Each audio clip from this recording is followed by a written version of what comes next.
Quand je vous aimerai, ma foi, je ne sais pas. Peut-être jamais, peut-être demain, mais pas aujourd'hui, c'est certain.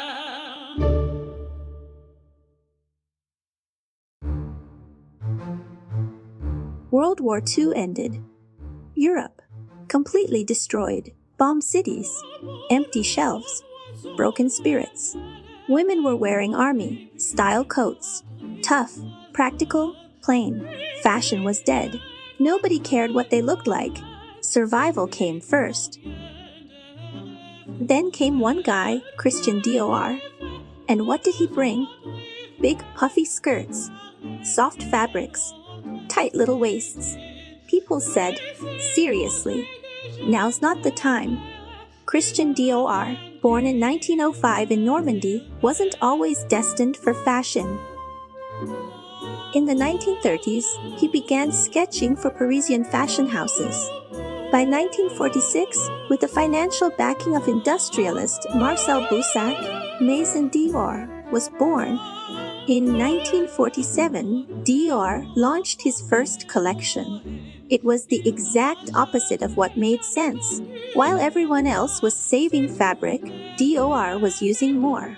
While others designed for practicality, he designed for beauty, fantasy, femininity. They called it the new look. And women?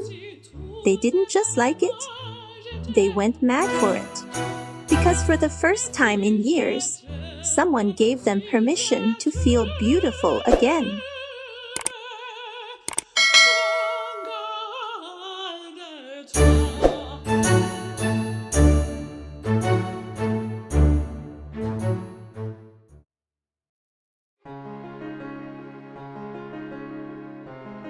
Now here's where it gets real. A single Dior dress back then could cost more than a government worker's monthly salary. Still, it sold.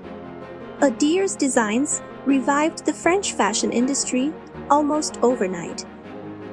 It boosted exports, created thousands of jobs, and brought global attention back to Paris.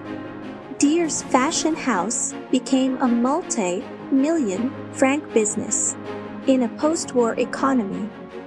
That's not just fashion, that's strategy. Here's what made Dior genius. He understood that not all problems are logical. Some are emotional. He didn't just sell clothes. He sold the feeling of being seen, admired, elegant. In business, most people chase the obvious. At lower prices, faster delivery, more practicality, but Dior took a risk. He bet on desire instead of need. But life doesn't follow fairy tales. In 1957, the world was stunned. Christian Dior, the man who had redefined femininity and beauty, died suddenly of a heart attack. Grief swept through Paris. The fashion world mourned. Many believed it was the end of the House of Dior. But deep inside the eighth layer, hope was quietly rising. He was just 21 years old, an assistant, an apprentice. But Christian Dior had seen something in him, a spark of brilliance. His name was Yves Saint Laurent. Born in Algeria, shy and delicate, Yves had been working behind the scenes, sketching, learning, absorbing. And just weeks before Dior's death, in a private letter, he named Yves as his successor. When Yves Saint Laurent presented his first collection, it wasn't just a success. It was a revelation. The House of Dior didn't just survive. It soared. It was 1995. Paris, a city already steeped in elegance. And then she arrived, a woman unlike any other. Graceful, kind, magnetic. Her name, Princess Diana, During a state visit to France, she was gifted a handbag by Dior, a sleek, black, quilted creation known only to the house as the Chow Chow. But the moment Diana held it, it became something else.